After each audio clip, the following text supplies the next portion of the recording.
Bienvenue donc aux Transition Days. Les Transition Days, c'est quoi? C'est 9 mois à travers différentes pièces de la maison. Elles sont juste derrière moi, là, vous les voyez, pour essayer de réfléchir ensemble à comment vivre sur une seule planète. On a la spécificité au Luxembourg d'atteindre les records du nombre de planètes consommées. On est à 8 planètes.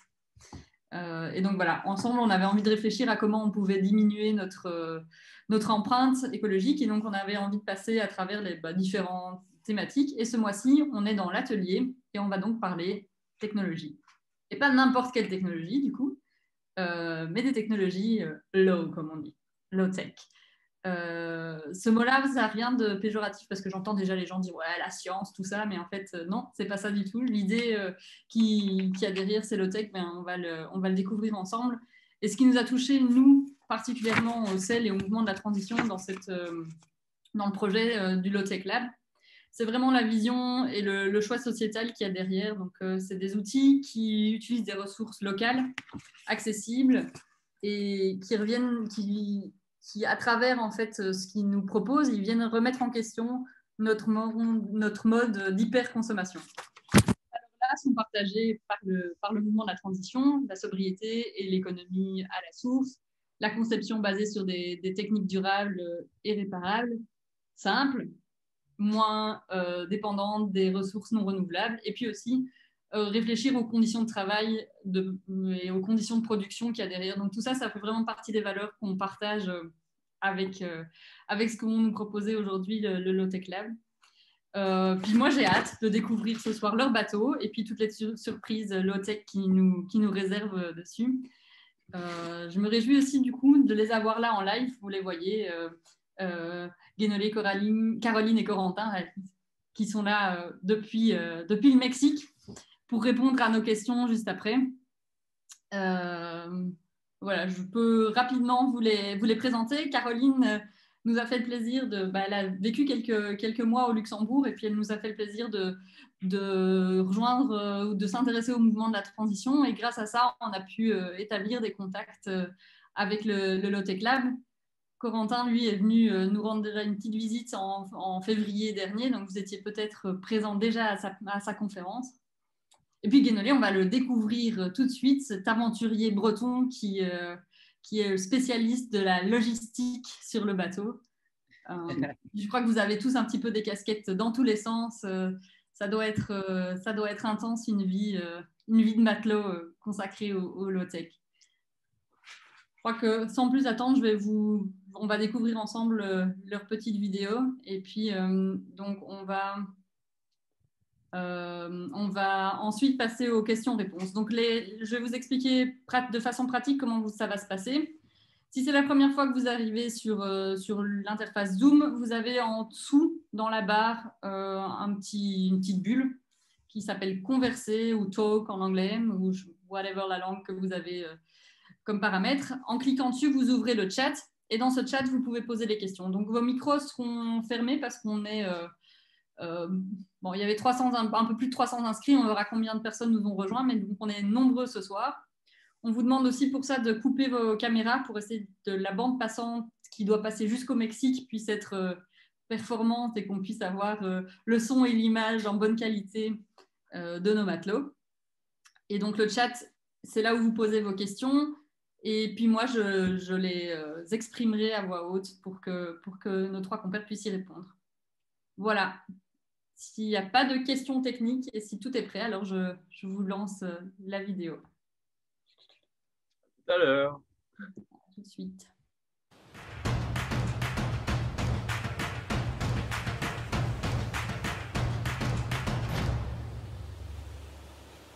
Bonjour, je m'appelle Corentin et je suis président du Low-Tech Lab. C'est une association française qui est née en 2013 suite à 2 constats. Le premier constat, c'est que partout autour du monde, il y a des inventeurs qui inventent des systèmes super ingénieux pour répondre à leurs besoins de base. C'est des systèmes qui se basent sur des ressources et des compétences locales pour répondre à des besoins comme l'accès à l'eau, l'énergie, la nourriture, les matériaux de construction, l'hygiène ou encore la santé. Et donc c'est des gens qui inventent des éoliennes, des fours solaires, des systèmes de recyclage, des systèmes de production de nourriture, etc. avec des moyens qui sont très locaux et en se basant sur l'entrepreneuriat local. Le problème, c'est que la plupart de ces innovations, aussi ingénieuses soient-elles, ne sont pas répliquées par tous les gens qui pourraient en avoir besoin. Pourquoi? Parce qu'il n'existe pas de vecteur de communication pour diffuser ces innovations qu'on appelle des low-tech. C'est-à-dire des technologies ou des savoir-faire qui soient à la fois utiles, accessibles et durables. Et le deuxième constat, c'était en 2013 à la naissance de l'association, et à ce moment-là, c'était vraiment un boom mondial des gens qui pouvaient se connecter à Internet. Moi, j'habitais au Bangladesh et on voyait même des gens complètement perdus dans la campagne qui avaient Facebook et qui pouvaient avoir une connexion Internet. Depuis 2018, il y a plus de 1 humain sur 2 qui peut se connecter à Internet et ça ne cesse de grandir. Et donc on s'est dit, mais pourquoi on n'utiliserait pas ce nouveau vecteur de communication pour diffuser toutes les bonnes idées de low-tech? Pour que quand quelqu'un a une bonne idée quelque part dans le monde, elle puisse être diffusée et ensuite répliquée par les milliers, voire les millions de personnes qui pourraient en avoir besoin. C'est comme ça qu'est née l'idée de l'association. Et en 2013, le premier travail qu'on a fait, donc on s'est installé à Concarneau en Bretagne, dans l'ouest de la France, le premier travail qu'on a fait, c'est d'essayer de ratisser Internet, de scanner Internet, toute la planète, pour voir quelles idées existaient déjà, quelles idées on pouvait documenter, répertorier et diffuser. Assez vite, on s'est rendu compte qu'il y avait plein d'idées, mais qu'il y a aussi un besoin de vérifier chacune de ces idées. Par deux moyens, déjà d'aller voir sur le terrain dans quel contexte elles étaient implémentées, dans quel contexte elles étaient développées, et ensuite, pour bien les documenter, il fallait qu'on les teste par nous-mêmes. Et donc il y a une équipe en France qui a commencé à faire un tour de France des low-tech pour voir quelles low-tech étaient utilisables en France, et ça a abouti à la création d'une maison low-tech pour montrer qu'on peut vivre de manière saine et durable dans un contexte français. Et avec mon équipage, on est parti, alors on a acheté ce bateau qui s'appelle Nomade des mers, qui est un grand catamaran. On l'a acheté en 2015 et on l'a rénové complètement pour le transformer en laboratoire flottant. Et on est parti pour un voyage qui dure déjà depuis près de 5 ans sur tous les continents à la rencontre des meilleurs inventeurs low-tech. Et à chaque escale, donc on s'est arrêté au Sénégal, au Maroc, au Cap-Vert, au Brésil, en Afrique du Sud, à Madagascar, aux Seychelles, au Sri Lanka, en Inde, en Thaïlande, en Malaisie, à Singapour, à Bornéo, aux Philippines, à Taïwan, aux États-Unis. Et maintenant, on est au Mexique. À chaque escale, on rencontre des inventeurs. Ils nous présentent sa solution dans son contexte. On les teste à bord du bateau, donc qui est devenu un vrai laboratoire flottant. On documente chacune de ces solutions. On en fait des tutoriels écrits pour une plateforme internet qui est collaborative, qui s'appelle lowtechlab.org. On en fait des tutoriels vidéo qui se diffusent via les réseaux sociaux partout dans le monde et via YouTube, et des documentaires pour la télévision, pour la chaîne de télévision Arte. Depuis 5 ans, on a découvert une 50aine de technologies qui nous semblent vraiment à haut potentiel pour répondre aux besoins de base de manière très locale et accessible à tous. Et notre rêve, c'est que toutes ces solutions elles soient répliquées par des milliers d'entrepreneurs ou d'ONG ou de particuliers autour du monde, pour que bout à bout, toutes ces solutions très locales parviennent à s'adresser à tous les enjeux globaux de la planète qu'on a aujourd'hui. Je vais vous montrer un peu ça. Je vais vous présenter l'équipage. Ça, c'est Guénolé. Qu'est-ce que tu fais à bord, Guénolé? Moi, mon boulot sur le bateau, c'est de trouver les personnes, les projets low-tech qu'on va voir à chaque escale. Je les contacte et puis après j'essaie de les cartographier, de les mettre en réseau pour créer une grande communauté low-tech. Super. Là, il y a Sidonie. Salut. Alors moi mon boulot c'est de filmer, de documenter les low-tech afin de réaliser des tutos et pour pouvoir les diffuser auprès de tous. Et dehors, dans le cockpit, c'est Caroline et sa spiruline. Alors la spiruline, c'est quoi? C'est une microalgue ultra nutritive qu'on a découvert au Madagascar. Et moi mon rôle, c'est d'en prendre soin pour mieux la comprendre en fait, et pour mieux la documenter. Et on va faire ça avec toutes les low-tech à bord, parce que c'est un laboratoire flottant. Venez, on va vous montrer. On mange quoi? On mange des idlis. Yes. Les idlis, c'est notre ami Johnny qui vit en Inde qui nous a montré. C'est un plat à partir qui est fait de riz et de lentilles qui vont fermenter. et en fait qui permettent, la fermentation permet la meilleure assimilation, tout ça. Nous c'est un peu le plat de base sur le bateau, on l'utilise à peu près tous les jours quoi, du coup. On peut faire des steaks pour des burgers, on peut faire quoi, tu fais des sushis Caro des fois. Ouais, pour remplacer le riz. Bah voilà quoi. Et donc là en fait on a fait tremper ça pendant 2 heures. Là je le mets dans le moulin. Bah voilà, ça c'est broyé, on va le laisser fermenter pendant une 12aine d'heures, une bonne nuit. Et après on le mettra au four solaire pour que ça cuise. Sublime. Tout simplement les amis. Alors, je vous présente notre four solaire. Hop, c'est super pratique. On l'installe sur le haut du bateau et on peut cuisiner avec tous les jours. Hop, on peut faire des gâteaux, bouillir de l'eau et ici c'est des petits légumes. Ça monte jusqu'à 120 degrés. Et ce qui est super, c'est que ça utilise une énergie qui est abondante, qui est gratuite et ça demande juste de s'organiser un peu différemment. Alors ça c'est notre système de culture de plantes. C'est de l'hydroponie, c'est-à-dire que les plantes elles grandissent dans des billes d'argile comme ça, il n'y a pas de terre. Et c'est un système qui consomme 10 fois moins d'eau que de la culture en terre et qui permet de faire pousser des plantes même en milieu urbain ou sur un bateau. Et alors le système original, c'est que là où c'est original, c'est qu'il y a de l'eau qui circule à travers les billes d'argile pour nourrir les racines des plantes. Et dans cette eau, on mélange les eaux grises du bateau. Et ces eaux grises, elles retombent dans un bac dans lequel il y a d'autres billes d'argile qui hébergent des bactéries. Et ces bactéries transforment les eaux grises en nutriments pour les plantes. Donc l'eau, elle circule en circuit fermé dans les plantes, sur les racines, pour transformer les eaux grises en nutriments pour les plantes. Et les plantes les mangent au fur et à mesure. C'est génial. Alors ça, c'est notre élevage de grillons comestibles. Ça peut paraître bizarre, mais il y a beaucoup de gens qui en mangent dans le monde. Notamment au Cambodge, moi quand je vivais là-bas, on prenait ça pour l'apéro, c'est super bon. Et c'est facile à élever, ça demande très peu de nourriture, on leur donne des restes de maïs, un peu de plantes qu'il y a dans l'hydroponie, et puis en plus ça chante. Et ça nous permet d'avoir notre apport en protéines. Vous voulez les voir ?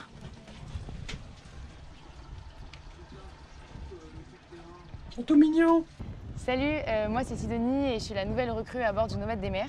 Et quand on m'a proposé de rejoindre le projet, j'étais ravie parce que je me suis longtemps posé la question du sens que j'avais envie de donner à mon métier, à la communication. Et là, de pouvoir être réellement actrice de la transition, ça me fait super plaisir. Alors, sur mes premières impressions sur le bateau, c'est que c'est un mode de vie qui nous remet vraiment à une échelle beaucoup plus humaine et beaucoup plus proche en fait à la fois des plantes qu'on cultive, des insectes qui sont sur le bateau, de tout l'écosystème vivant.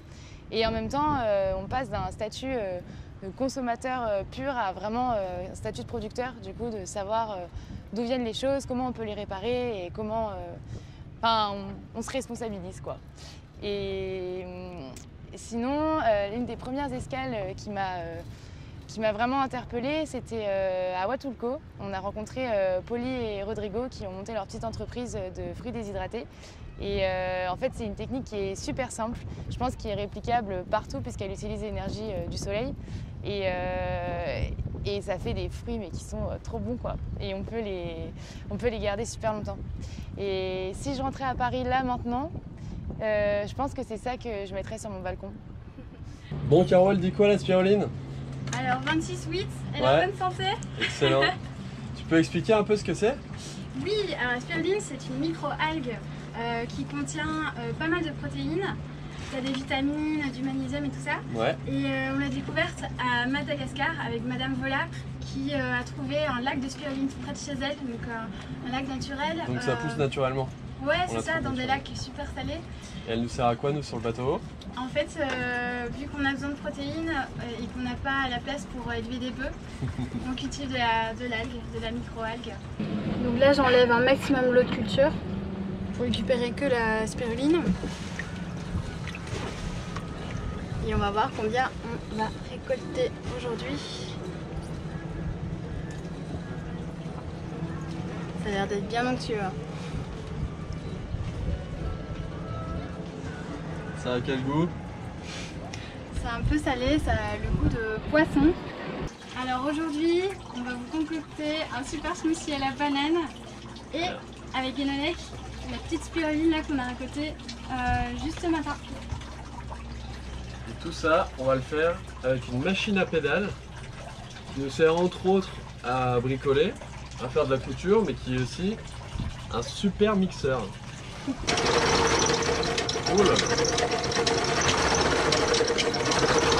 On sent comme ça va être bon, Caro.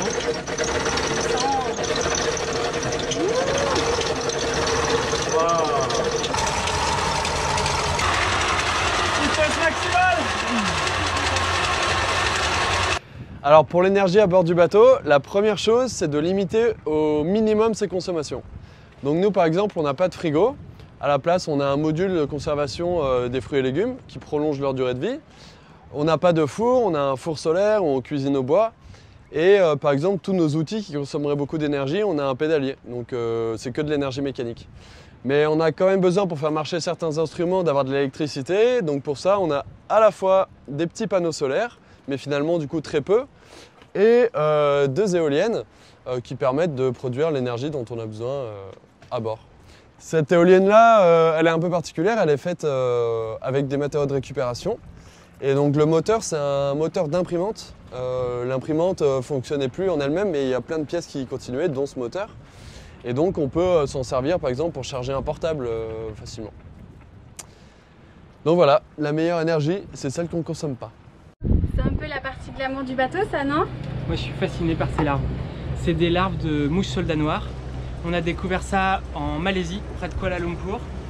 Et alors, c'est des larves qui ont une particularité, c'est qu'elles adorent tous les déchets organiques et elles les digèrent super vite. Du coup, on les met dans notre compost, enfin là où on jette tous nos déchets organiques, même les toilettes sèches. Elles les mangent à une vitesse folle et ensuite, quand elles ont fini de grandir, elles escaladent la rampe, elles tombent dans la sûre et là on les récupère, on les déshydrate et on les donne à manger aux grillons. Et alors ce qu'elles ont digéré, ça devient un compost qui est excellent pour faire pousser les plantes. Et du coup c'est vraiment une des clés de l'écosystème du bateau parce que nos déchets organiques sont digérés par les larves elles sont mangées par les grillons, le compost qu'elles créent et donne de la nourriture pour les plantes, on mange les plantes, etc. et ça crée tout un cycle. J'adore ces larves. Moi, un des aspects des low-tech en fait, qui m'a vraiment beaucoup plu en tant que jeune ingénieur qui sortait de l'école, c'est vraiment cette reconnexion au faire, aux pratiques, en fait, à pouvoir comprendre avec les mains. Parce que en fait, j'étais vraiment frustré en sortant d'école. On avait vu de la théorie finalement de plein de choses. Et pourtant, j'avais l'impression de rien comprendre, de ne pas pouvoir... En fait, pour moi, un peu le problème de high-tech, c'est vraiment qu'on a été coupé de la technologie complètement. On est face à des boîtes noires qu'en fait, on ne peut plus vraiment comprendre ni réparer. Et finalement, avec les low-tech, c'est tout l'inverse. C'est qu'il faut apprendre par soi-même. Donc on apprend à la fois un peu d'électricité, un peu de biologie, un peu de... qu'est-ce qu'on a pu faire d'autre? De cycle de l'eau, enfin purification de l'eau et tout ça. Et finalement, j'ai l'impression de retrouver beaucoup d'autonomie, de résilience. Et puis Enfin en fait moi ça a beaucoup de joie de vivre en fait juste en comprenant tous ces phénomènes et comment ils fonctionnent et comment moi je peux me les approprier. Et alors moi je trouve qu'un des points importants des low-tech c'est ça, c'est montrer qu'au quotidien déjà c'est une grosse source de satisfaction. Et puis de montrer que finalement c'est pas comme des fois on veut nous le présenter dès qu'il y a des débats sur la technologie. C'est pas un retour en arrière, c'est pas un retour à la bougie, c'est pas une décroissance, c'est en fait aller vers une optimisation, enfin une innovation dans une sobriété optimisée, on va dire. C'est quelque chose pour moi qui est hyper réjouissant parce qu'on se reconnecte, en faisant ça, on se reconnecte aussi au vivant, on est obligé de comprendre tous les mécanismes du monde vivant qui nous entoure et puis ça permet de se reconnecter aux autres aussi. Parce que c'est des compétences qu'on ne peut pas tous maîtriser. Mais du coup, ça veut dire que moi, tel que je l'imagine dans le futur, il y aurait des gens un peu spécialistes ou qui montraient des entreprises, par exemple de recollection des déchets organiques dans les villes, d'autres qui seraient plus sur l'alimentation, mais tout à échelle locale en fait. Et donc du coup, d'une pour l'économie, voilà, ça oblige à avoir toutes ces compétences et savoir-faire de manière locale. Et puis en fait, ça permet aussi de reconnecter, de recréer du tissu social avec les gens qui finalement nous entourent. Moi, un super exemple de low-tech que j'ai pu voir en Malaisie, là, Corentin l'a présenté, mais c'est les mouches soldats noirs. En fait, l'entreprise qu'on a été voir, elle collectait tous les déchets organiques des restaurants, des commerces et puis d'une grande brasserie qui était implantée dans le coin. Et grâce aux larves de ces mouches soldats noirs, elle le transformait, tous ces déchets, en source de nourriture pour tous les animaux qu'il y avait autour. Parce que en fait, ces larves, elles sont très très riches en protéines et en vitamines qu'ont besoin en fait, les animaux pour leur croissance. Et tout le reste, ça servait à faire du compost qui était après réutilisé par les agriculteurs du coin. Pour moi, c'était un super exemple. Ils étaient arrivés à faire 300 tonnes de déchets organiques par jour, juste avec ces larves. Donc, pour moi, c'est vraiment le genre de modèle qu'il faudrait avoir un peu partout, disséminé un peu partout à l'échelle locale. Et donc, c'est ce qu'on essaye de faire finalement avec le Low-Tech Lab, c'est au bout d'un moment connecter aussi en fait tous ces entrepreneurs qui innovent un peu partout dans le monde et qui a un échange de bonnes pratiques. Donc c'est pour ça que moi j'essaye aussi de faire une grande carte qui répertorie déjà tous ces acteurs qu'on va voir et puis toutes les recherches finalement qu'on a pu faire et de les mettre en contact, en fait, de mettre les sollicitations qu'on a avec des gens qui savent, parce que nous on se considère plus comme des passeurs de savoir que des experts finalement dans tous les domaines, pour que finalement chacun petit à petit puisse s'approprier ça et vivre de manière plus saine, durable et voilà quoi, ce sera déjà pas mal pour le futur. Alors, je vous présente la première planche de surf qui a été réparée avec du matériau de champignons. Si vous voulez, pour la petite histoire, on a récupéré cette planche qui était bien abîmée à ce niveau-ci, à Puerto Escondido. Et en fait, le polystyrène était apparent et la résine était éclatée. Du coup, ce qu'on a fait, c'est qu'on a enlevé toute la partie abîmée et on l'a remplacée par des plaques de matériaux champignons qu'on a fait pousser au préalable sur le bateau. Comment t'as fait? Alors, super facile. Donc, on a récupéré du mycélium. Donc, le mycélium, c'est la partie blanche qu'on voit ici. Qui est la partie racinaire des champignons que l'on mange. Donc pour la petite histoire, on pourrait comparer les champignons que l'on mange à le fruit en fait du mycélium. Et alors comment ça se fabrique ça? Alors simplement on va récupérer de la sciure de bois, donc c'est de la fibre cellulosique et du mycélium. On mélange le tout, on le met dans un moule et on laisse pousser pendant 10 jours. C'est super léger hein? Ouais. Alors en fait ce qui est génial avec le mycélium, c'est qu'on peut avoir des propriétés mécaniques différentes selon les besoins des objets qu'on va utiliser. Et par exemple là il me fallait quelque chose d'assez léger pour la planche de surf et assez rigide. Du coup on a utilisé du mycélium de Ganoderma, donc ça c'est le fruit du champignon, du mycélium pardon, et de la sciure de bois qui est assez légère. Alors on peut utiliser aussi d'autres mycéliums, d'autres substrats pour faire d'autres objets, par exemple pour faire de l'isolation acoustique ou thermique. Il y en a aussi qui font du packaging avec ça pour remplacer le polystyrène foncé. Et c'est biodégradable? C'est biodégradable, évidemment. Prochaine étape? Alors nous, on a juste testé sur la planche de surf. Donc moi, je ne savais pas trop comment la résine allait réagir, etc. Et puis avec l'eau, etc. Et en fait, on s'est rendu compte que ça fonctionnait super bien. Donc plus tard, on souhaite pouvoir faire une planche de surf 100% en matériaux de champignons. Alors moi, mon escale favorite, ça a été à San Francisco. On a eu le plaisir d'aller au Counterculture Lab, qui est un biolab en fait. Donc c'est un espace qui a été aménagé dans un vieux bâtiment. Donc en fait ils ont récupéré pas mal de machines de laboratoire, etc. Vous savez, de la Silicon Valley, pour en faire un laboratoire ouvert aux citoyens et open source.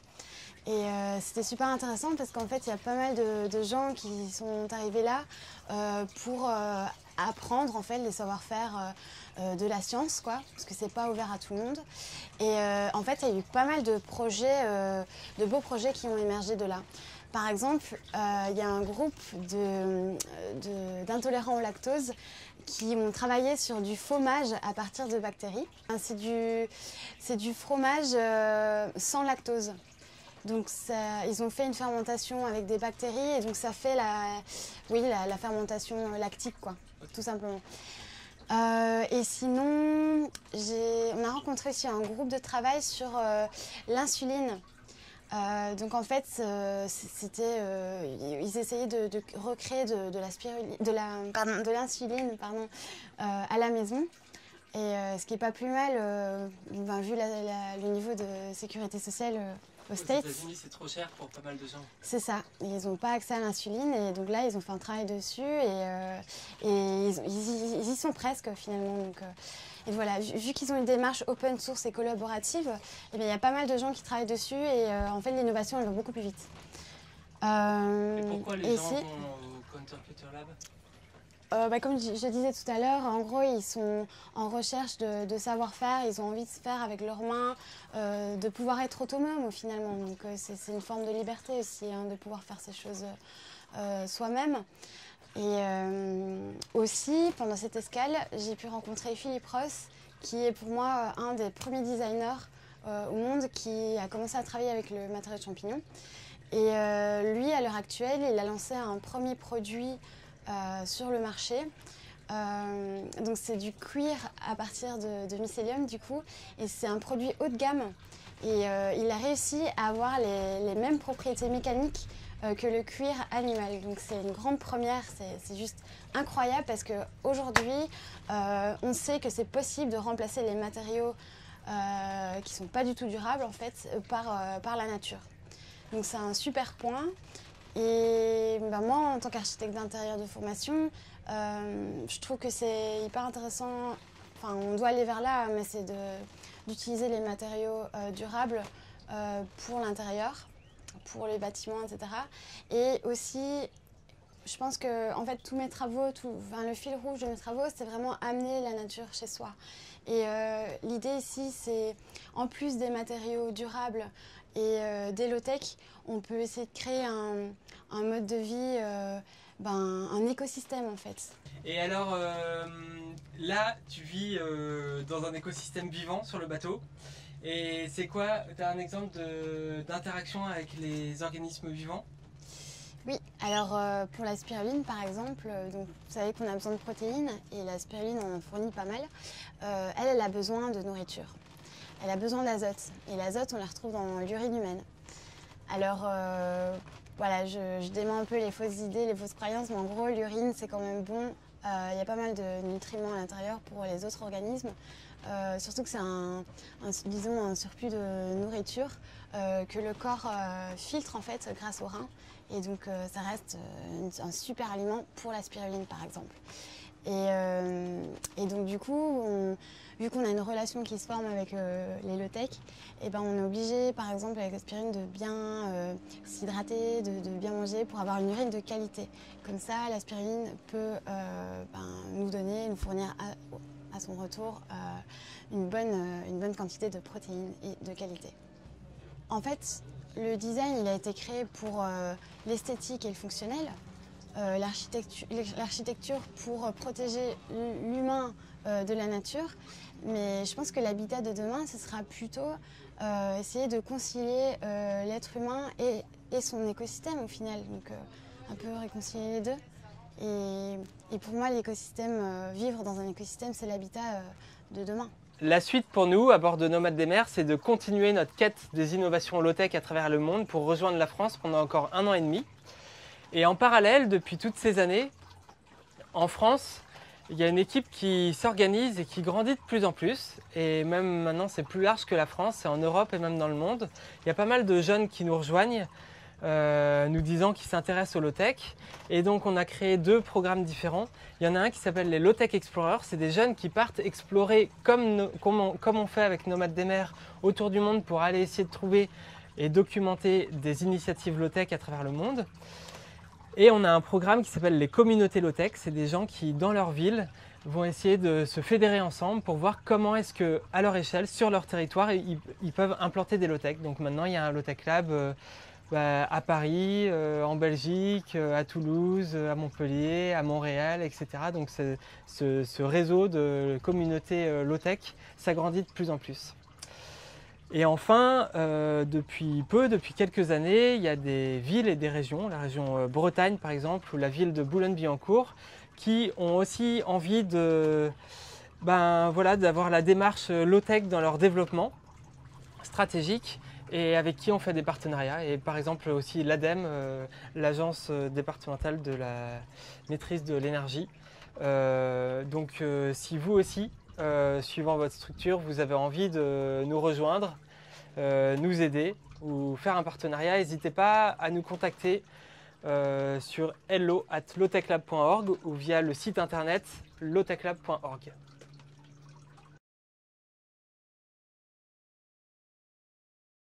Voilà, super, merci pour cette vidéo qui était une première, je crois, pour vous. Donc, merci de l'avoir fait. Je m'imagine que ça ne doit pas être si facile de se regarder comme ça depuis. On n'a pas regardé. Bonne stratégie. Peut-être avant de commencer avec les questions, parce qu'il y en a eu plein déjà dans le chat et puis elles vont sans doute encore arriver. Est-ce que vous pouvez nous redire, enfin, tu l'as un petit peu évoqué, Corentin, dans le début de la vidéo, l'idée vraiment, le leitmotiv, la raison même de ce projet? Vous voulez dire peut-être d'une autre manière, parce que comme j'en ai un peu parlé dans la vidéo. Bon, ok. Non, c'est vrai qu'on est aujourd'hui à une époque où on doit un peu trouver les modes de vie du futur et qu'il y a pas mal de questions à se poser sur comment est-ce qu'il faut qu'on s'alimente, comment est-ce qu'il faut qu'on ait accès à l'eau, à l'énergie, etc. Les matériaux de construction, comment est-ce qu'il faut habiter notre planète en gros. Tu disais tout à l'heure qu'au Luxembourg, vous consommez 8 planètes et l'objectif, c'est d'en consommer plus qu'une. Et quand on se pose ces questions, on est assez vite, on s'intéresse assez vite à tous les systèmes plus sobres, c'est-à-dire qui vont consommer moins d'énergie pour un même résultat ou qui vont être plus durables. Et il y a la question de l'accessibilité aussi. C'est comme ça qu'on a choisi d'utiliser le mot low-tech plutôt que high-tech. C'est qu'on imagine qu'à l'avenir, on préfère qu'à l'avenir, les solutions soient réglées de manière locale plutôt que globale. Là, on le voit bien pendant la pandémie, que c'est bien qu'il y a un minimum d'autonomie de chaque territoire. Et bref, moi je travaillais au Bangladesh à ce moment-là et je me rendais compte que dans des pays qui ne sont pas connus pour les innovations, il y a pourtant énormément d'ingéniosité. Et c'est comme ça qu'on s'est dit, mais en fait, des bonnes idées, il y en a partout, tout le temps, autour du monde qui émergent. Il faut absolument qu'il y ait un moyen de répertorier, de diffuser toutes ces idées-là. Et c'est comme ça qu'est né le projet. Et on a commencé par faire surtout des recherches sur Internet et on s'est rendu compte qu'il fallait aller à la rencontre des inventeurs. Et ça fait 5 ans maintenant qu'on voyage avec le bateau. Et je disais, il y a d'autres communautés, les low-tech explorers et d'autres communautés low-tech qui font ce travail-là aussi, de trouver des low-tech dans leur région et de les faire connaître.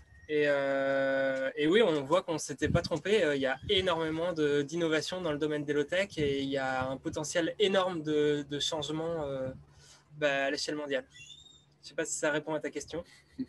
Oui, merci beaucoup. Et donc là, vous êtes au Mexique, je l'ai dit tout à l'heure. Et quelles sont un petit peu vos occupations? Quels sont les projets que vous avez là pour le moment?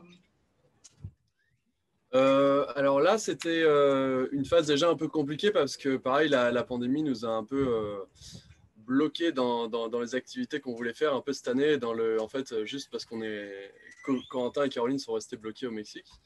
Moi, j'étais bloqué en France. Mais depuis du coup début octobre, on est revenu parce qu'on a la possibilité, ici, la pandémie s'est un peu calmée, donc on a la possibilité de rebouger et d'aller rencontrer des projets low-tech, des inventeurs et tout ça. Et donc là, on est en train de tourner une série en fait, de tutoriels sur des low-tech en allant rencontrer à chaque fois des entrepreneurs pour mettre la low-tech dans son contexte et tout ça. Et puis apprendre avec eux comment construire. Tu peux dire peut-être les dernières qu'on a vues? Ouais, alors là, dernièrement, on en a vu 2-3 au Mexique, à côté de chez nous. un couple qui fait de la déshydratation solaire en fait, pour conserver les fruits et légumes, les surplus agricoles de la région. Des gens qui font pousser des champignons avec tous les résidus agricoles aussi de maïs, de haricots. Qu'est-ce qu'on a vu d'autre? Après, on a été une semaine là au Guatemala.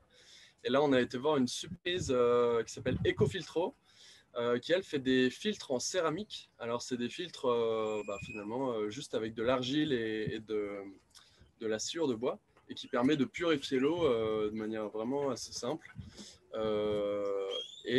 Aujourd'hui, c'est une entreprise qui est totalement en open source, en fait, qui n'a pas de brevet sur cette technique-là.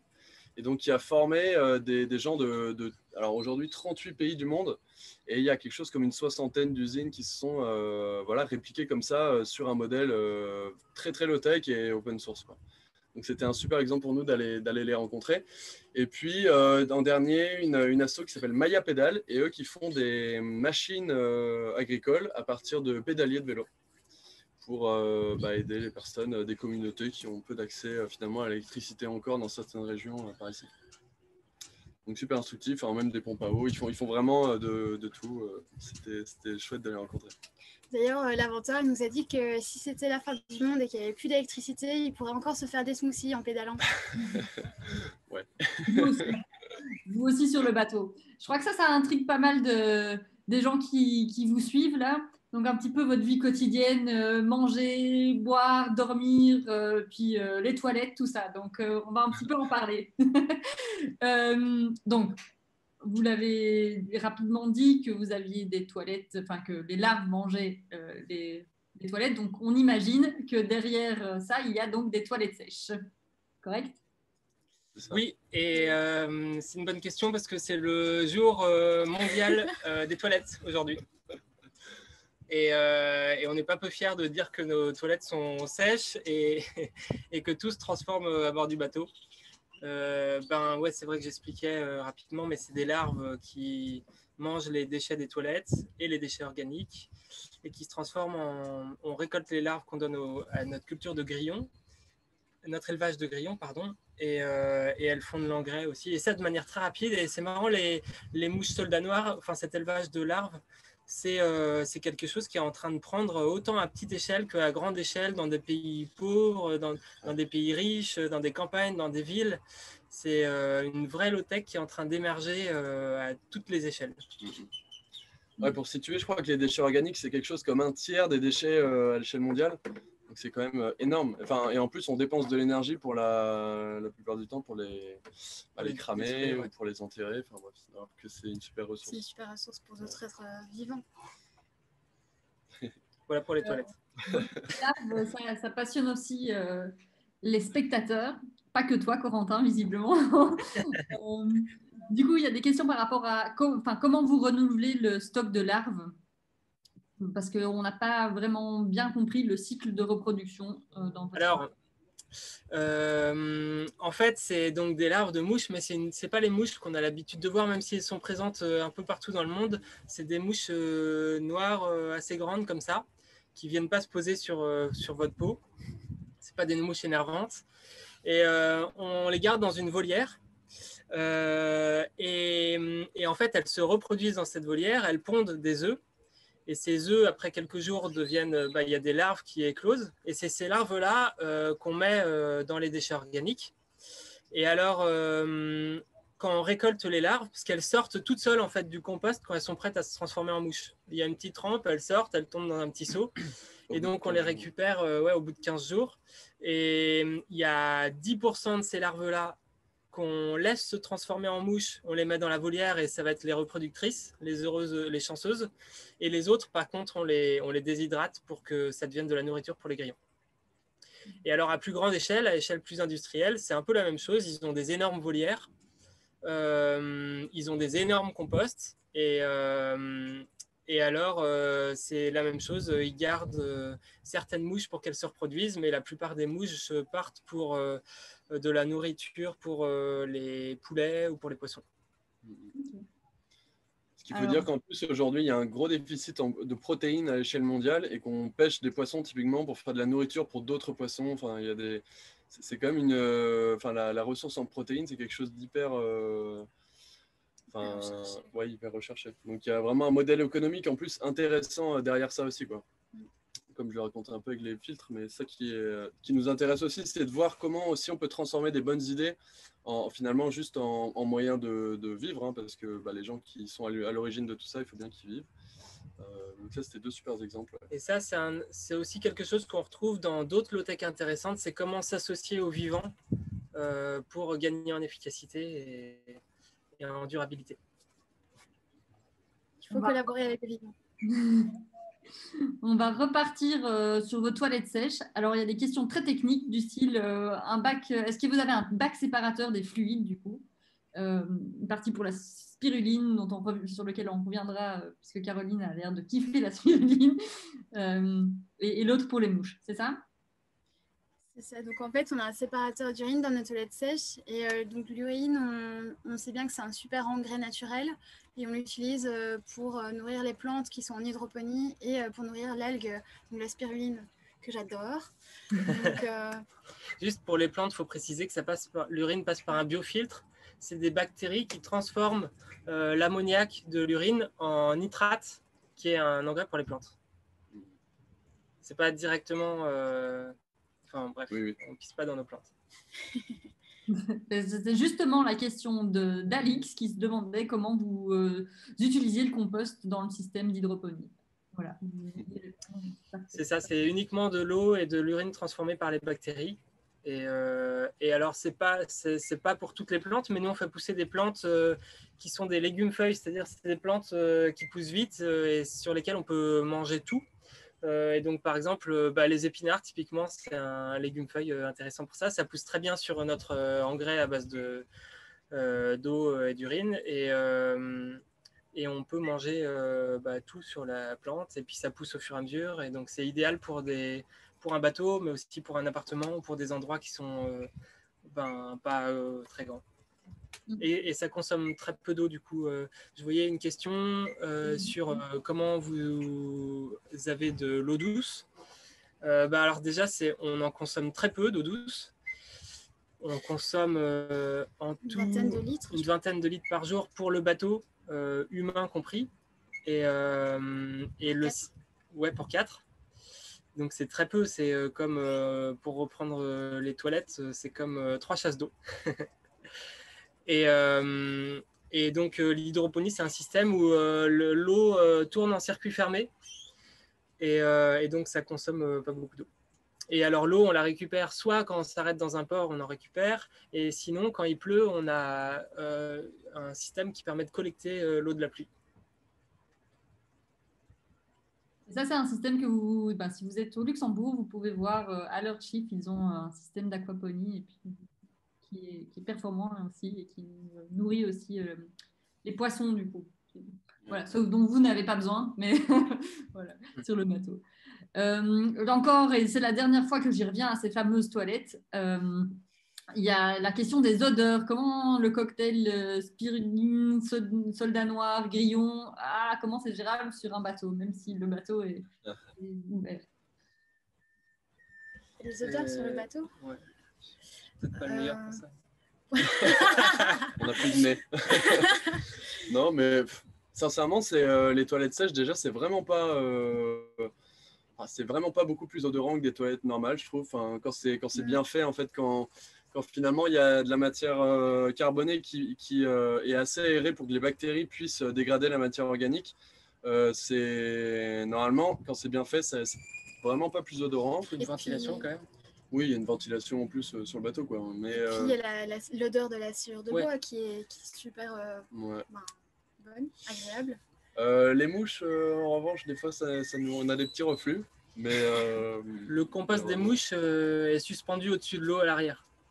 On ne le mettrait pas dans le bateau. Et quoi d'autre? Qu'est-ce qui est odorant? Nous-mêmes, mais au bout d'une semaine en mer, ouais. C'est intéressant de casser un peu ces mythes de toilettes sèches et de gars le truc puant. Voilà. c'est important aussi de voir que c'est... Ouais, vraiment, c'est... Puis même à Concarneau, dans nos locaux, là, on est hébergé dans la fondation de Roland Jourdain, là, tout le bâtiment, même, voilà, c'est un bâtiment collectif qui est utilisé par 30-40 personnes quotidiennement et qui est quasiment équipé qu'en toilettes sèches. Et vraiment, c'est pas un problème, enfin, c'est même super agréable au quotidien de ne pas entendre les voisins dans les toilettes et compagnie. Mais enfin bref, voilà, ça demande une petite logistique au début, c'est juste de savoir sortir son seau et compagnie, mais c'est quelque chose qui, en fait, au bout d'un moment, comme c'est normal, enfin ça devient normal très très vite, quoi. On continue avec les bactéries, mais d'un autre type. Du coup, il y a des questions par rapport au fromage sans lactose et puis aussi au mycélium. Donc, quel est le substrat des bactéries pour le fromage? Alors, pour le fromage, on n'a pas encore pu tester sur le bateau parce qu'on n'a pas de frigolothèque, mais je peux vous dire que ça se fait dans les laits végétaux, comme le lait de soja ou le lait d'autres graines, finalement. Et puis, il y a un processus de fermentation qui se fait avec les bactéries lactiques, du coup. Mais on n'a pas pu tester, donc je ne peux pas vous en dire plus pour le moment. Pendant notre escale à Taïwan, on avait étudié tout ce qui était fermentation et on avait une équipière qui était pointue là-dessus et il y a un tuto du coup qui correspond sur la plateforme lowtechlab.org. Je me souviens qu'elle faisait un réjuvelac, c'est en laissant fermenter des graines de haricots et que c'est ça qu'elle ajoutait à un lait de noix. Là c'était noix de cajou, mais ça peut être autre chose. Ouais. Je ne sais pas si ça répond à la question, mais on n'est pas très spécialisé du coup là-dessus. On attend le frigo solaire. C'est que quelqu'un l'invente, c'est ça? Du coup, ensuite, une question. Et là, je pense que si on te lance sur la question du mycélium, Caroline, tu es inarrêtable. Du coup, il y en a une par rapport à la résine. Donc, est-ce que le mycélium est imperméable ou bien est-ce que vous avez utilisé une résine? Et puis, je t'invite aussi à compléter un petit peu ce que tu as dit sur le mycélium. Alors, pour la planche de surf, effectivement, on a utilisé une résine pour faire la structure de la planche. Mais en soi, le mycélium, il y a moyen de faire des ballons, des bouées dans le mycélium, en fait. Donc, elles flottent. Et là, normalement, si elles ont eu un bon traitement post-production, où on les a bien déshydratées, à ce moment-là, elles sont imperméables. Donc, ça dépend vraiment de l'application et du traitement qu'on lui donne. Et évidemment, on peut rajouter des résines par-dessus, toujours en fonction de l'objet qu'on souhaite faire. Mais moi, ce que je conseille, c'est faire du biocomposite. Donc voilà, ça dépend un peu de ce qu'on a envie de faire. Il faut dire que pour la planche de surf, c'était une résine qui était une résine standard de shaper de surf, donc pétro-sourcée. Parce que là, c'était vraiment pour la réparation d'une planche. Donc utiliser une autre résine, ça n'avait pas forcément de sens. Mais si on avait eu à faire une planche de surf entièrement en champignons, on aurait cherché à ce qu'elle soit du coup entièrement biosourcée. Il existe des résines, alors c'est pas évident pour trouver les mêmes propriétés mécaniques, mais il existe des résines en grande partie biosourcées ou complètement biosourcées. Et pareil, les fibres, plutôt que la fibre de verre, il y a des fibres naturelles qui peuvent être utilisées.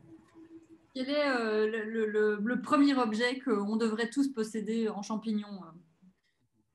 Premier objet? Ouais. Un lomifungi. Non, qu'est-ce qu'on pourrait faire? Petite précision, c'est les lampes que Caro faisait en champignons. À Bruxelles, oui, il y a quelques années. Des abat-jours. Moi, ce que je conseille, c'est des panneaux acoustiques en champignons. Ça marche super bien. Et c'est super joli en plus. Et l'isolation thermique aussi, c'est pas mal. Mais ouais, donc plutôt dans l'isolation. Il y a une boîte qui essayait de remplacer aussi le polystyrène des emballages par finalement du mycélium qui serait compostable chez soi, quoi. Ça peut être une bonne application à notre échelle. Et déjà, les champignons à manger, comme l'entreprise en Belgique comment ça s'appelle, Permafungi, qui recycle du marc de café et qui fait pousser des pleurotes. Ça, c'est accessible à tous. On a par exemple. Ça, c'est du mycélium de champignons. et ça peut pousser, et donc ça fait des pleurotes, et ça peut pousser sur des déchets organiques et on peut le faire soi-même à la maison. Top. Alors, on va passer aux questions un peu plus structurelles, de changement d'échelle, etc. Quels exemples est-ce que vous avez de low-tech qui sont déployables à l'échelle de communauté et pas au niveau individuel du coup? Voisinage, ville, voilà. Bah, Il y a des... Dans les exemples qu'on a déjà expliqués, il y a clairement les mouches soldats noirs. On a dit que ça pouvait recycler jusqu'à 300 tonnes de déchets par jour et même plus. La spiruline, c'est souvent quand même des fermes. Hein. C'est rare les gens qui font la spiruline pour eux-mêmes. Qu'est-ce qu'on a dit? La déshydratation solaire aussi, c'est souvent des gens qui récupèrent des invendus, etc. Donc plutôt des grandes quantités. l'alimentation en ville, finalement, ce qu'on avait été voir, nous, à Singapour, c'était des gens qui faisaient pousser sur le toit des immeubles. Parce qu'au final, dans les villes, et j'imagine au Luxembourg, la production agricole, elle est minime par rapport à la consommation. Et donc, voilà, c'est aussi une technique, quand on n'a pas de terre bonne pour être cultivée, qui peut servir, l'hydroponie. Il y en a vraiment plein. Il y a l'exemple du boulanger solaire Ah ouais, en France. ça, Comment ça s'appelle? Néoloco, ouais, c'est un artisan boulanger qui s'est lancé avec une machine. C'est un concentrateur solaire, en fait, c'est juste des miroirs mis en forme de parabole qui fait monter son four à 350 degrés et qui cuisine, enfin, qui fait du pain comme ça. Et il est en Normandie, donc je peux dire, le soleil, c'est pas non plus. Ah ouais, c'est que ça doit marcher dans d'autres endroits, quoi. Et on a été à Auroville où il y a une cuisine solaire, un espèce d'énorme bol avec plein de miroirs qui concentrent les rayons du soleil sur un tuyau qui transporte de l'eau qui est relié à une cuisine qui cuisine pour 1000 personnes, je crois, tous les jours. Et même au-delà de ça, avant de parler vraiment technique, il y a beaucoup de juste le Repair Café, par exemple, c'est quelque chose qui se développe pas mal, qui permet de réparer déjà ce qu'on a. Et d'autres initiatives qui permettent de réduire en amont avant de mettre d'autres technologies à la place. Voilà. C'est aussi, Quel est le prochain ou la chose que vous aimeriez dans tout le cycle et dans tout le design du bateau, le design permaculturel de votre bateau? C'est quoi la prochaine chose que vous aimeriez pouvoir solutionner? Alors, prochaine étape, avoir un frigo low-tech sur le bateau, ça c'est ultra important. Et aussi pour la cuisine, pour implémenter, on aimerait bien faire un réchaud, un bon réchaud pour éviter d'avoir de la fumée dans la tronche. Donc ça, c'est la deuxième. C'est vrai qu'on cuisine au four solaire ici, c'est facile au Mexique parce qu'il n'y a pas beaucoup de nuages. Mais sur la route, après, on a l'est des États-Unis, on a Concarneau au retour, etc. On a des endroits où on ne pourra pas toujours cuisiner au soleil. Et on a un réchaud, enfin, on a étudié plusieurs réchauds depuis le début du tour et on n'est jamais complètement satisfait. Donc, ça, c'est une amélioration possible. C'est vrai, comme disait Caroline, la création de froid, c'est quand même quelque chose qu'on a encore du mal à voir émerger en low-tech, bon, à part le frigo du désert, là, qui permet de conserver des légumes plus longtemps. Et c'est vrai qu'avoir du vrai froid, c'est compliqué. Moi, un de mes rêves depuis plus de 5 ans, c'est de trouver un bon moyen de désaliniser l'eau de mer grâce au soleil. Et j'ai testé plein de prototypes, mais j'ai l'impression que personne autour du monde a trouvé de solution vraiment low-tech pour l'instant.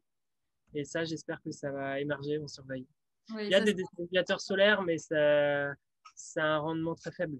Enfin, il faut des grandes surfaces pour produire peu d'eau. Et ça marche, c'est le défi pour le monde en général. Ouais. Et s'il y avait un déchet ou un truc qui arrive en bout de cycle et que vous n'arrivez pas à réinsérer quelque part dans le cycle, ce serait quoi? Parce que dans tout votre design, tout est réutilisé en fait. Voilà. Et du coup, est-ce qu'il y a quelque chose qui arrive en bout de cycle et que vous n'avez pas encore réussi à réinsérer dans la circularité?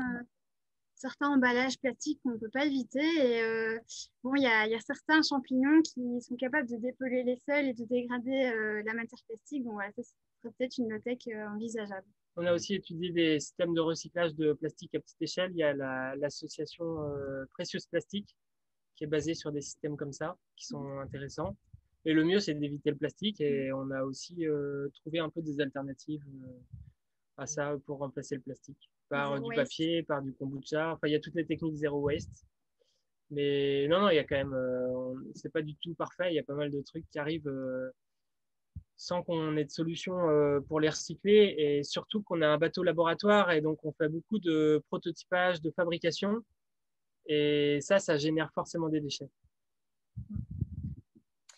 On en a parlé, une des valeurs, c'est aussi de dire qu'il y a des conditions de production, des savoirs et un travail humain digne derrière les technologies que vous recherchez. Est-ce que vous avez, à contrario, du coup, des exemples de low-tech qu'on peut utiliser comme outil d'insertion sociale demande Alix. Dans toutes les low-tech, au final, ça crée du lien. Ça me fait penser à l'entreprise de Singapour qu'on a été voir qui utilisait la production en hydroponie de légumes sur les toits de Singapour comme outil de réinsertion. Même l'entreprise là qu'on a été voir qui fait de la déshydratation solaire, ils embauchent des personnes en situation de handicap visuel ou moteur, quoi. Après, je pense que la question, c'était peut-être, est-ce que dans des contextes sociaux compliqués, est-ce que les... Mais en tout cas, c'est sûr que c'est vraiment là-dessus que nous, il faut qu'on parte, quoi. C'est essayer de rendre vraiment, même je veux dire, en Europe, ces technologies-là disponibles aux gens qui ont moins de ressources. À Concarneau, on a un exemple, c'est que la petite maison low-tech, là, dont justement, avec toutes les low-tech qu'on a pu voir en France, que nos collègues ont fait à Concarneau, elle est dans un quartier populaire, on va dire prioritaire à Concarneau. Et c'est vrai que rien qu'en fait de pouvoir montrer ça, finalement, les gens sont assez vite convaincus par eux-mêmes de venir voir, quoi. C'est vrai que dans les démarches qu'on a avec les territoires comme la région Bretagne ou la ville de Boulogne-Billancourt, il y a l'idée dans ces deux territoires de voir comment rendre accessible au plus grand nombre toutes ces technologies. Donc c'est quelque chose qui, dans les années à venir, et même toutes les communautés locales qui se développent, le Tech Lab, c'est quelque chose. On voit que ça intéresse, et pour nous c'est passionnant, ça intéresse des gens de tous milieux sociaux. Et de toute culture on s'adresse à quelque chose qui va intéresser autant des gens dans des pays pauvres que dans des pays riches, dans des villes, dans des campagnes, etc. C'est assez, transversal. Et ça fait partie des raisons aussi pour lesquelles vous avez mis tous vos modèles en open source. Et Pascal demande s'il y a des personnes qui ont des réticences à l'idée de partager leurs idées. Est-ce que vous avez des soucis avec cet esprit de partage? Ça a pu arriver, mais c'était plutôt quand c'était des modèles qui étaient passés à échelle industrielle. Et en général, ils refusaient qu'on partage, même s'ils nous le montraient, vraiment les secrets un peu plus à grande échelle. Mais ils n'ont aucun problème pour finalement qu'on réplique ça à échelle individuelle et à échelle personnelle sur le bateau. Donc vraiment, non, la plupart du temps, les gens sont même assez contents qu'on vienne documenter ce qu'ils font, hein. On n'a vraiment pas eu beaucoup de réticence par rapport à ça. Et c'est vrai que notre stratégie au Tech Lab, c'est de diffuser des technologies plutôt à petite échelle pour que des gens avec peu d'investissement puissent déjà se faire la main et répliquer ces technologies à petite échelle et ensuite passer à une échelle supérieure pour régler des problèmes de leur communauté ou même de leur territoire entier. Et ouais, effectivement, sur les systèmes à petite échelle, tout le monde est assez prêt à partager en open source. Et même souvent, ils se mettent en réseau. Il y a pas mal de pages Facebook, par exemple, très spécialisées dans certaines low-tech où les gens échangent très rapidement en toutes les langues de tous les pays des astuces pour gérer ces... Voilà. Par exemple, sur les champignons. Ah oui. Champignons. Tu es derrière cette page, tu peux le dire. Et du coup, comment enfin voilà, quelle est est-ce que les idées, les inventeurs, etc., quelle compensation, bah, tu le disais tout à l'heure un petit peu, on a aussi besoin de vivre et de pouvoir payer son loyer, etc. Est-ce qu'il y a des rémunérations pour les inventeurs, pour les gens que vous croisez? Comment est-ce que vous faites voilà, cette redistribution entre les informations que vous captez partout dans le monde et puis la rétribution de ces savoirs? Bah, on essaye la plupart du temps déjà de toujours les citer et puis de rendre les crédits à ceux les inventeurs. Après, En fait, il n'y a jamais un inventeur. Enfin, je vais pas souvenir qu'il y ait ouais, un inventeur d'une technologie. C'est toujours des gens qui sont inspirés de quelqu'un, qui s'est inspiré de quelqu'un. Et on n'a jamais vu quelqu'un qui se sentait propriétaire d'un savoir-faire ou d'une technologie qu'on a été documentée. ouais. Bah, et puis, Et même si c'était le cas, entre guillemets, il y a toujours il y a des licences open source en fait, qui existent, qui permettent les licences Creative Commons, qui permettent de protéger quand même l'innovation en fait, une innovation open source qui a été brevetée Creative Commons ne puisse pas être, bah, en fait, il y en a plusieurs types, mais qui ne puissent pas forcément être accaparés par un privé, quoi, par exemple, après. Mais c'est vrai que la plupart des technos, comme disait Corentin, elles ont déjà été inventées. En fait, soit c'est des fois les retrouver ou les refaire réémerger. Et sinon, des fois, c'est juste des savoir-faire culturels, ancestraux à réanimer. bah, et puis j'imagine que dans la plupart des cas, les buts aussi derrière, c'est que ce soit partagé et que ce soit utilisé le plus possible plutôt que de pouvoir les garder. C'est vrai que l'indicateur de réussite de pas mal d'inventeurs, c'est de voir que d'autres copient son invention et en parlent. Plus que recevoir de l'argent pour pas mal d'inventeurs, en tout cas, j'ai l'impression. Et...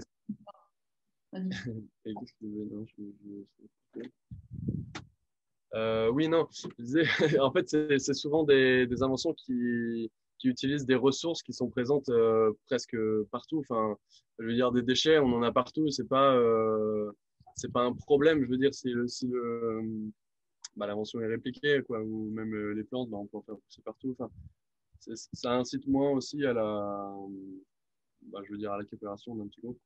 Et puis l'innovation, elle grandit, vu tout, plein de gens partout dans le monde se mettent à travailler dessus, ben, du coup on avance plus vite. Donc ça a un grand intérêt de faire de l'open source finalement.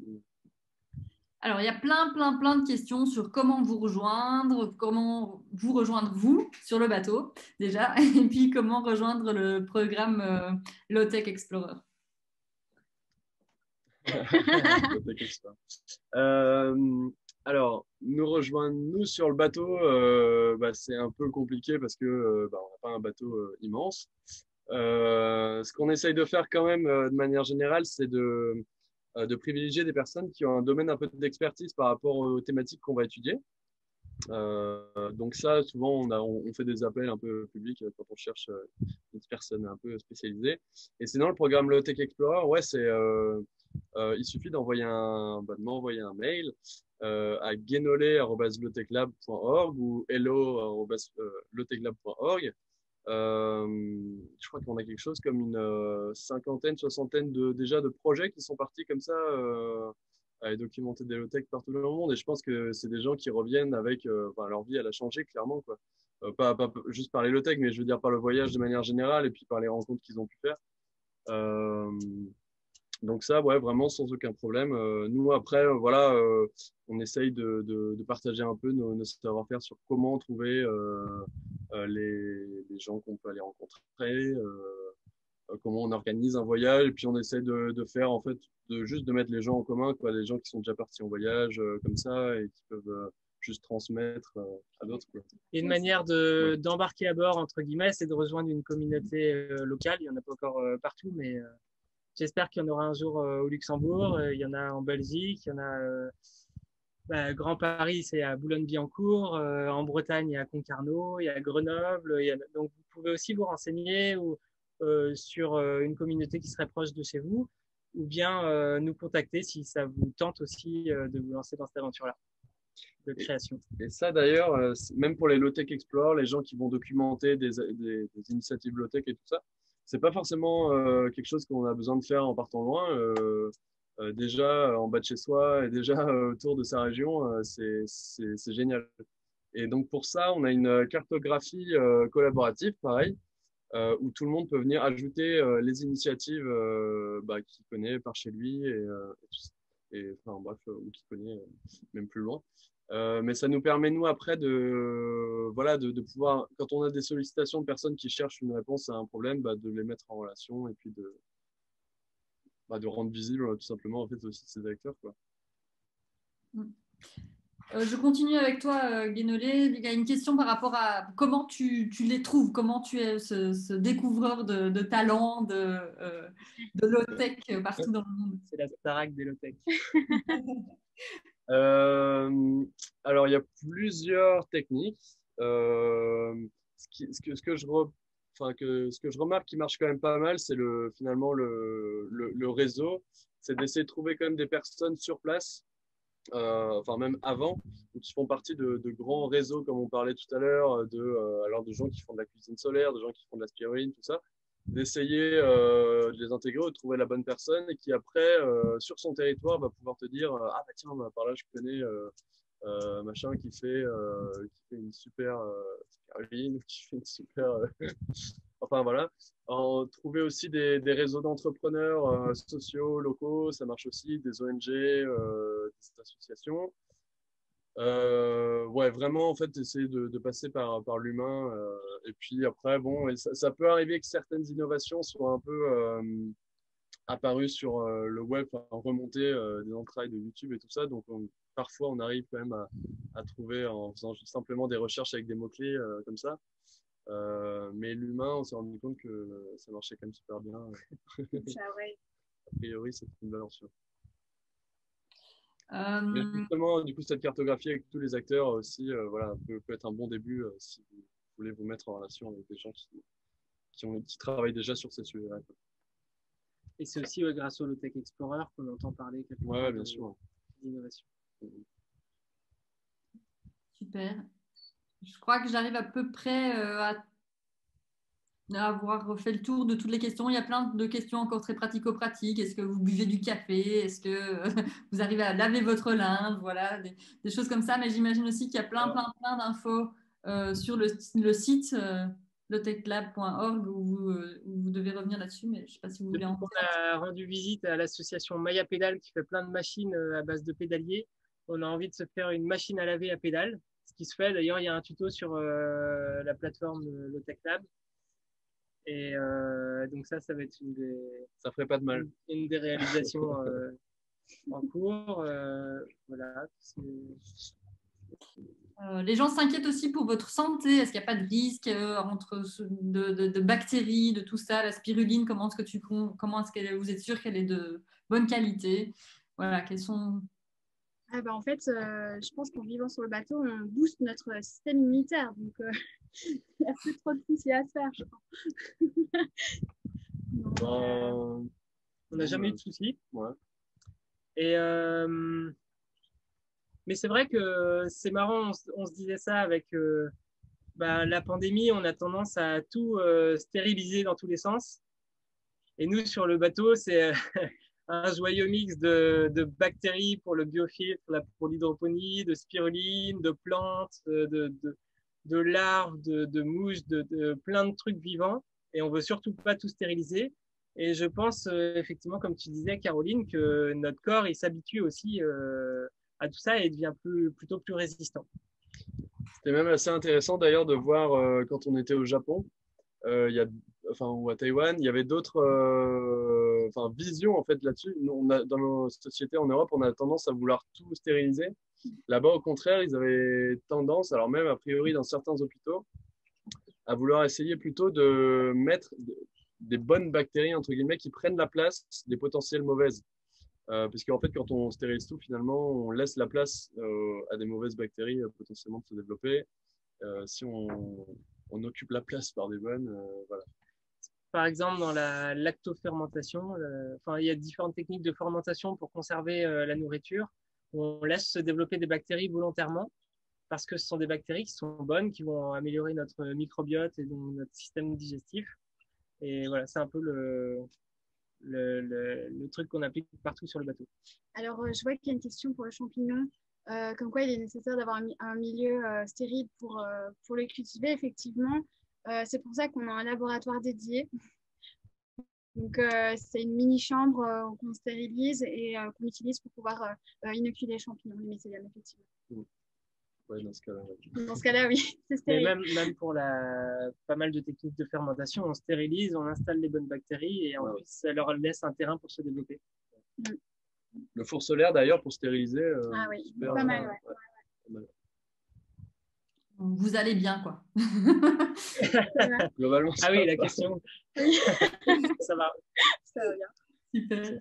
Il y a aussi des questions sur votre autonomie financière. Est-ce que vous arrivez à être autonome? Quel est le financement de vos projets? Ça inquiète aussi les spectateurs. Alors, on a plusieurs sources de financement. Il y a une des sources d'origine, c'est on fait des films, des documentaires pour la chaîne de télévision Arte.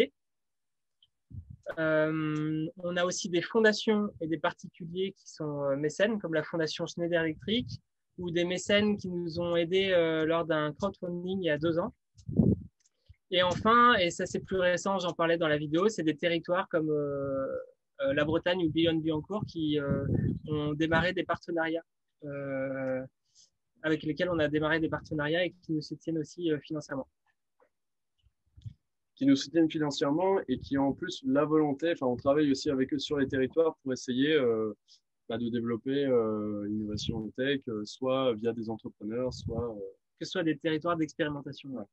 Soit dans les écoles, soit il y a pas mal de programmes qui vont être lancés. Et avant de vous laisser le mot de la fin, est-ce que vous pouvez rappeler où on vous trouve, ce qu'on trouve sur le site, ce que vous mettez à disposition, voilà. Merci. Eh bien, moi, je vous invite à aller voir le site parce qu'on a une super plateforme avec plein de tutoriels de tech. Voilà, je vous invite à vous perdre dedans.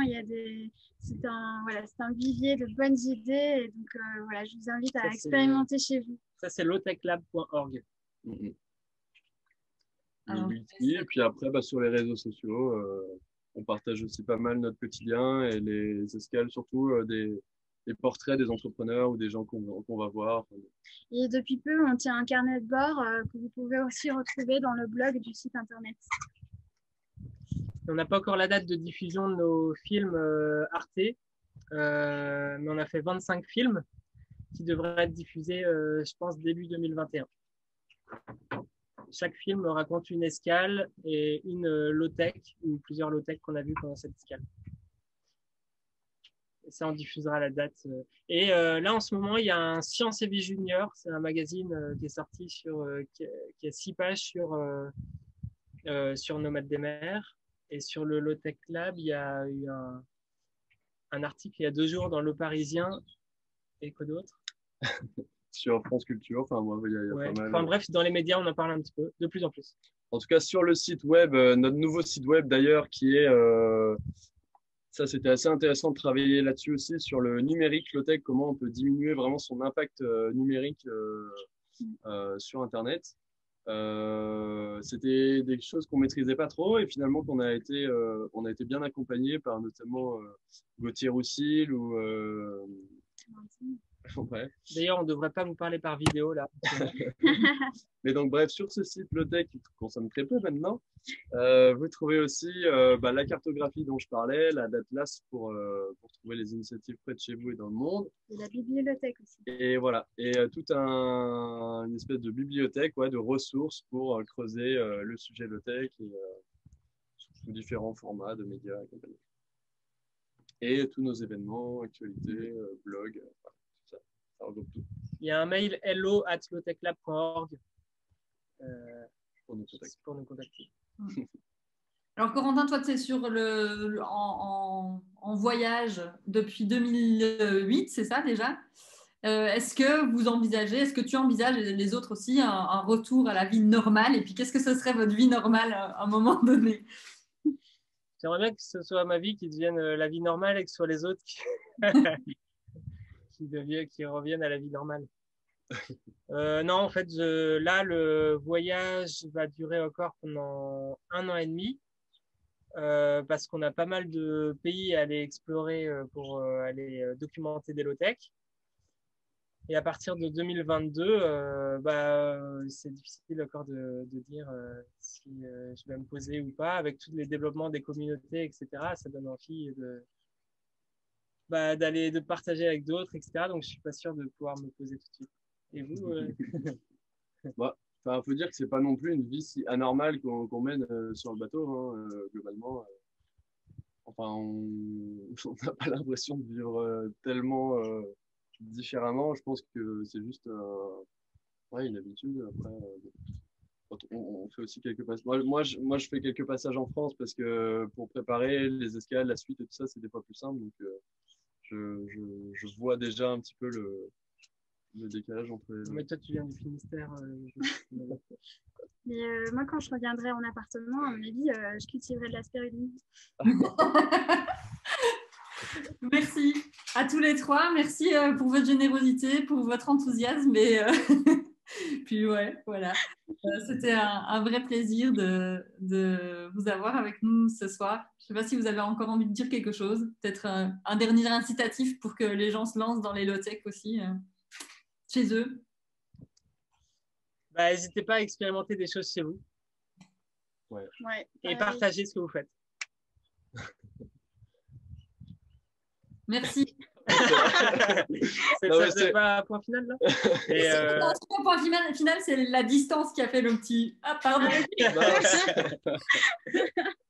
Merci beaucoup. Bonne continuation à vous trois. Et puis, merci à tous ceux qui étaient là. La vidéo, vous la retrouverez dans les prochains jours.